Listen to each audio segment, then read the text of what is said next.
అంజు చావు బతుకుల్లో ఉందనేసి మనోహరి అయితే రణవీర్‌ని కలిసి చెప్తూ ఉంటదనమాట. అంజు చనిపోతే నా ఆస్తి నాకొచ్చేస్తది అనేసి రణవీర్ హ్యాపీగా ఫీల్ అవుతాడనమాట.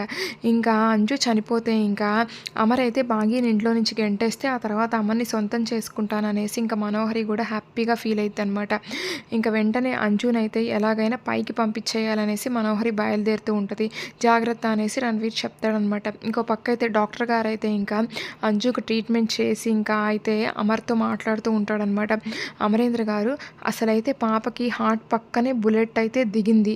24 అవర్స్‌లో సర్జరీ చేసి ఆ బుల్లెట్‌ని తీసేయాలి. అప్పుడే పాప బతుకుద్ది అనేసి డాక్టర్ అంటాడనమాట. డాక్టర్ గారు అసలైతే ఎంత డబ్బు ఖర్చయినా పర్వాలేదు సర్జరీ చేయండి అనేసి భాగ్య అనిద్దనమాట. డబ్బు కాదమ్మా ఇక్కడ ప్రధానము. పాపదైతే ఏబీ నెగెటివ్ బ్లడ్ గ్రూపు. అది చాలా రేర్‌గా దొరుకుతది. మేము అన్ని చోట్ల ట్రై చేసాం దొరకలేదు.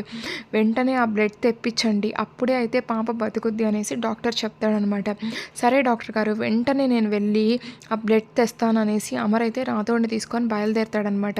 ఇంకా బాగి అలాగే పిల్లలు అయితే ఇంకా లోపలున్న అంజునైతే చూస్తారనమాట. అంజు ఆ బుల్లెట్ నాకు దిగినా బావుండంజు. అసలైతే ఇంకా ఎప్పుడు ఆడుతూ పాడుతూ చలాకీగా ఉండే నువ్వు ఇలా అయిపోయావు. నా వల్లే ఇలాగయింది అనేసి బాగి బాధపడిద్దనమాట. అవునంజు నువ్వు త్వరగా కోలుకోవాలి. మనం ఆడుకోవాలి అనేసి పిల్లలు కూడా అంటారనమాట. ఇంకా బాగి పిల్లలైతే అంజుని చూసి బయటికైతే వస్తారనమాట. ఇంకా ఎలాగైనా అంజుని చూడాలని చెప్పేసి ఇంకా ఆరు ఆలోచిస్తూ ఉంటదనమాట. ఇప్పుడు నేను లోపలికెళ్తే బాగీకి దొరికిపోతాను. రూపం మార్చుకొని వెళ్ళాలి అని చెప్పేసి ఇంకా ఆరు అయితే తన శక్తులను ఉపయోగించి చిలకలాగా మారిపోయి ఇంకా లోపలున్న అంజు రూమ్‌లోకి వస్తదనమాట. అంజు నువ్వు నాలాగా అవ్వకూడదు. నిండు నూరేళ్ళు బతకాలి. నా శక్తులన్నీ ఉపయోగించి నిన్ను కాపాడుకుంటాను అనేసి చిలకలాగా మారిన ఆరు అయితే అంజుకి చెప్తూ ఉంటది. తర్వాత అంజుని చూసి ఆ చిలక కూడా బయటికైతే వచ్చేస్తదనమాట. ఇంకా మనోహరి అయితే ఇంకా హాస్పిటల్ దగ్గరికి వస్తదనమాట. గుప్తా గారు కూడా ఇంకా హాస్పిటల్‌లోకైతే వస్తారనమాట. మనోహరి అయితే ఇంకా డాక్టర్‌ని అంజు కండిషన్ గురించి అడిగి తెలుసుకునిద్దనమాట. ఇంకా వెంటనే అయితే మనోహరి రణవీర్‌కి ఫోన్ చేసిద్దనమాట. రణవీర్ ఇంకా అంజు బతకాలంటే రేర్ బ్లడ్ గ్రూప్ కావాలంట. ఆ బ్లడ్ అయితే అమర్ తేవడానికి వెళ్ళాడు. నువ్వైతే ఆ బ్లడ్ అమర్‌కి దొరకకుండా చెయ్యి అనేసి మనోహరి చెప్పిద్దనమాట.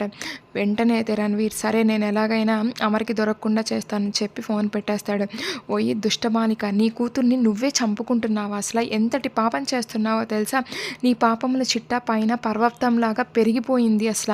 నువ్వు యమలోకానికి వస్తే నీకే నేను అన్ని శిక్షలు వేసి ఇంకా నిన్ను బాగా ఇబ్బంది పెడతాను అనేసి గుప్తా గారైతే మనోహర్‌ని తిడుతూ ఉంటారనమాట.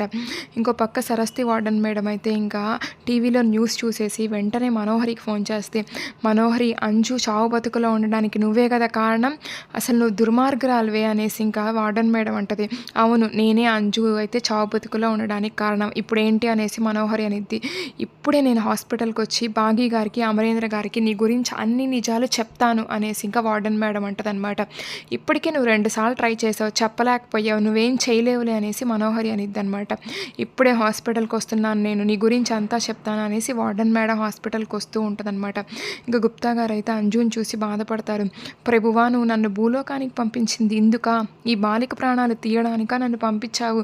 నీకలా చేయడం చాలా కష్టం ప్రభువా. ఈ అంజు బాలిక బతకాలి అనేసి గుప్తా గారు అనుకుంటూ ఉంటారనమాట. ఇంకో పక్క అమర్ అయితే బ్లడ్ కోసం అందరికీ ఫోన్ చేసి సెర్చ్ చేస్తూ ఉంటాడనమాట. ఇంకా నెక్స్ట్ ఏం జరుగుద్దో చూద్దాం. Thank you.